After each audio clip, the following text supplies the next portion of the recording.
Et je voudrais encore compléter la parole.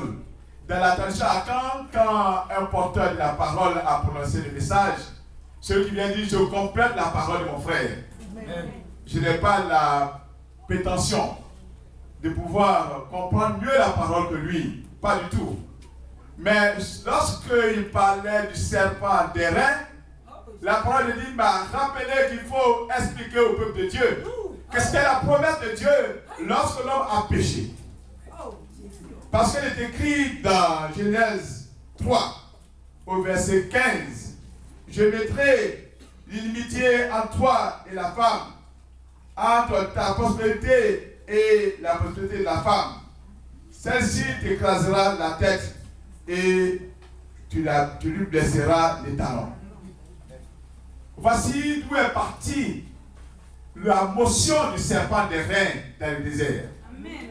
Et la crucifixion du Christ, laquelle croit, si nous croit, laquelle croit est pour nous l'emblème, l'espérance et la vie. Amen.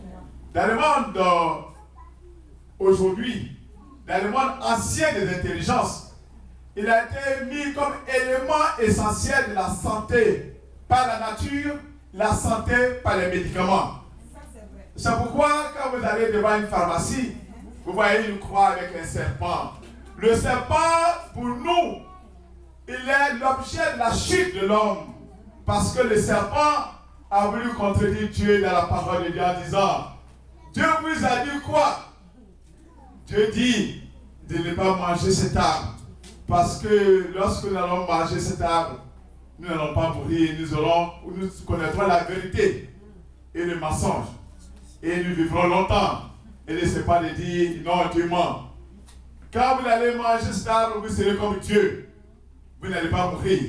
C'était le premier défi lancé à l'homme à travers la parole de Dieu. Et la Bible déclare qu'aujourd'hui, l'homme est dans la réalité de son incompétence devant la parole, devant la compréhension de la parole de Dieu. C'est pourquoi, est-ce que nous mourrons ou nous ne mourrons pas aujourd'hui? Nous mourrons tous. Donc le serpent a menti. Ce même serpent, Dieu n'envoie pas une décision formelle lorsqu'il a dit de juger l'humanité en disant, désormais, toi serpent, c'est ta descendance. Et la descendance de la femme, je vais mettre une inimitié. Tu piqueras son talon et elle t'écrasera la tête. Et donc, à partir de cela, lorsque nous déroulons les tapis vers Canaan, vers l'espérance, vers la vie, vers le bonheur pour chacun d'entre nous, Dieu a permis que dans les déserts, nous soyons piqués par ce même serpent. Pour que notre atrocité, notre mal, nous courons à gauche à droite vers le veau d'or. Aujourd'hui, le veau d'or est dans la vie de chacun d'entre nous. Et l'argent a pris le devant de nos vies. Nous avons oublié Dieu. Tous. Alors ce matin, la parole de Dieu qui a été définie par mon frère, en nous expliquant le serpent d'airain, Dieu s'était levé et a élevé son fils par ce temps de carême. Pour qu'en regardant la croix, nous puissions avoir la vie par Jésus. Mais qu'est-ce que c'est de la vie par Jésus?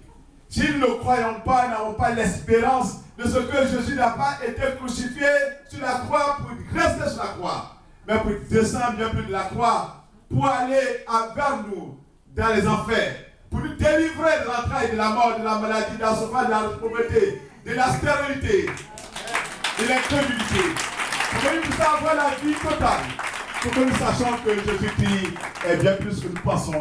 Il est le sang de notre vie. Il est la vie pour nous chacun d'entre nous. C'est de ça qu'il s'agit. Ce matin, nous devons croire que Christ est venu au monde, non pas pour les riches, non pas pour les indigents, mais Jésus-Christ est venu dans le monde pour que par lui nous ayons la vie tout court. Mais c'est quoi la vie, encore une fois, si dans notre cœur se trouvent encore des serpents? C'est quoi la vie en Christ si dans notre intelligence se trouvent encore des serpents? Je disais l'autre jour à une prédication, si Dieu a fait la femme, a extrait la femme de la côte de l'homme, c'est pour que, avec l'os de la côte, la femme se trouve sur les aisselles de l'homme pour être protégée. Et je disais que Dieu n'a pas fait l'homme, la femme, de l'os de la tête, pour que l'homme frappe cette femme, ou il lance du pied pour écraser cette femme, mais plutôt lance la côte pour que la femme soit protégée.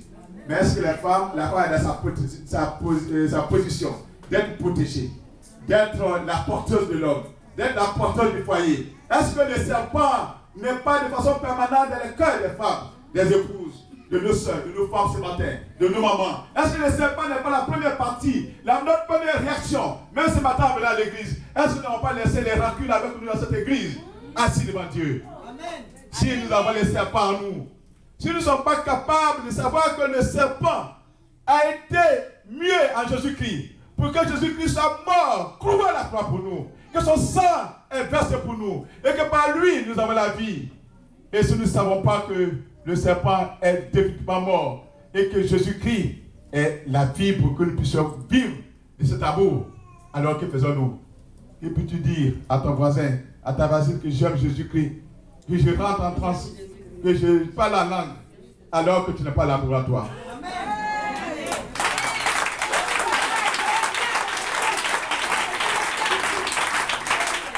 Je peux te dire que tu es chrétienne, tu vas de communauté en communauté, sans pouvoir te dire, mais qu'ai-je fait à Dieu? Toujours nous poser la question, mais pourquoi ça m'arrive à moi? Mais qu'est-ce que Dieu a fait pour toi ou contre toi? N'es-tu pas toi-même au milieu de ta vie, sachant que ce qui est mal, tu as choisi? Tu as choisi de ne point pardonner à quelqu'un jusqu'à la mort? N'as-tu pas dit cela? Les rancunes n'est pas ton parfum de chaque jour.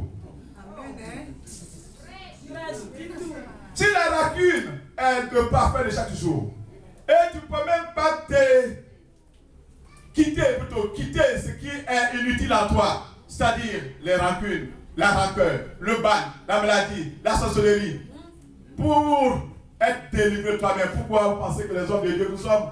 Notre tâche c'est de vous délivrer. Pourquoi? Vous voulez délivrer vous-même au serpent et au monde néfaste, au monde négatif. Vous êtes vous-même capable de prendre le comprimé qui délivre. Amen. Parce que l'aspirine qui délivre, l'aspro qui délivre, le délivrant qui délivre, c'est Jésus de Nazareth. C'est de ça qu'il est question. C'est de ça qu'il est question. Alors, mes chers frères et sœurs, je ne suis pas venu pour vous parler de quoi que ce soit. Je veux vous parler que nous sommes en temps de carême. Que chacun d'entre nous doit entrer en lui pour dire ça suffit. Oui, ça suffit. Mes rancœurs, ma difficulté. Parce que Dieu nous a fait hommes et femmes d'amour. Pour vivre dans l'amour. C'est pourquoi, regardez mes chers sœurs, puisque nous les hommes, nous sommes aussi dedans, mais vous êtes à 80% dans les rancœurs. La preuve, c'est que pour le nombre de femmes qui ne parlent pas à leurs voisins, à leurs cousins, à leurs cousins, d'où la maman, le frère, la soeur associés, elles sont innombrables. Elles trouvent la sorcellerie partout. Ça va que le serpent en elle-même. Le serpent, le diable n'est pas ailleurs, il est dans ton cœur. Si tu es incapable de donner à ta soeur qui est dénudée, qui n'a rien à manger, ton pain vieillot dans ta malle qui te laisse pourrir. Alors, si tu laisses ton pain à ta soeur, elle va t'associer avec ça. Si tu n'es pas capable de prendre les habits de tes enfants stockés, à pourrir ton placard, pour donner à la femme de ta soeur, de ton frère, qu'elle va faire? Qu'as-tu à demander à Dieu? Qu'as-tu? Et quand tu reçus que tu n'as pas reçu de Dieu? Mes amis, le moment est important. Le temps marche contre nous. Rachetons le temps. Christ ne va pas continuer d'être cloué par nous. Je voudrais ce matin vous dire simplement que la parole de Dieu est claire. Elle est immuable. Elle est permanente. C'est à nous d'aller vers cette parole. Pour dire quand je vais quitter ce lieu aujourd'hui, je vais aller donner à ma soeur qui est pauvre, qui n'a pas mangé depuis 2 jours, un peu de riz. Un peu d'attaquer au lieu de jeter de la poubelle. Jeter de la poubelle. Vos poubelles sont pleines. Les ventres de vos voisins sont creux. Et vous dites à Dieu, Seigneur, qu'ai-je fait? La vie est très très riche.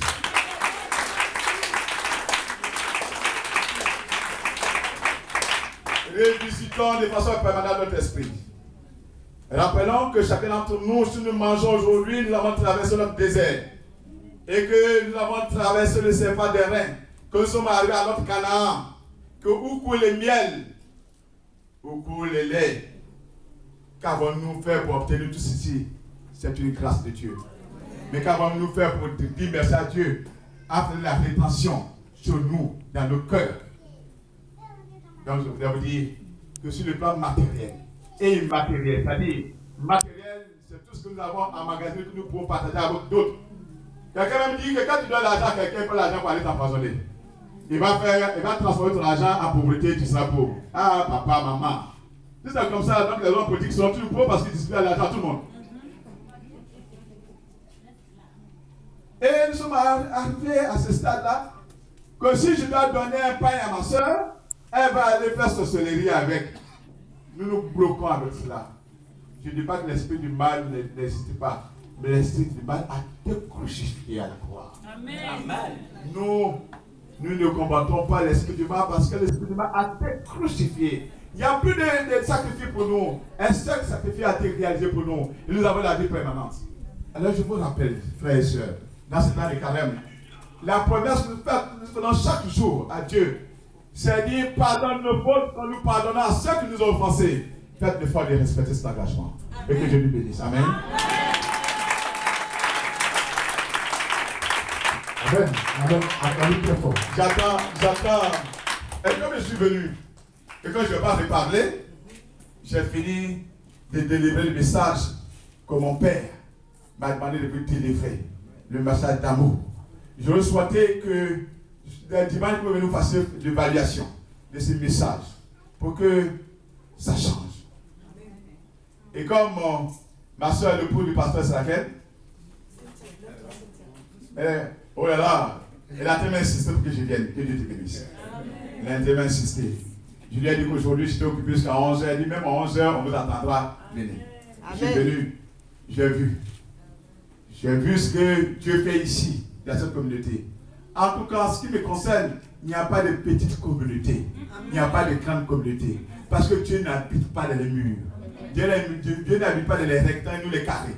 Dieu habite dans nos cœurs. Autant de fois que vous êtes nombreux ici, mes soeurs, mes frères, Dieu est multiplié parmi vous. Pourquoi vous pouvez être rassurés.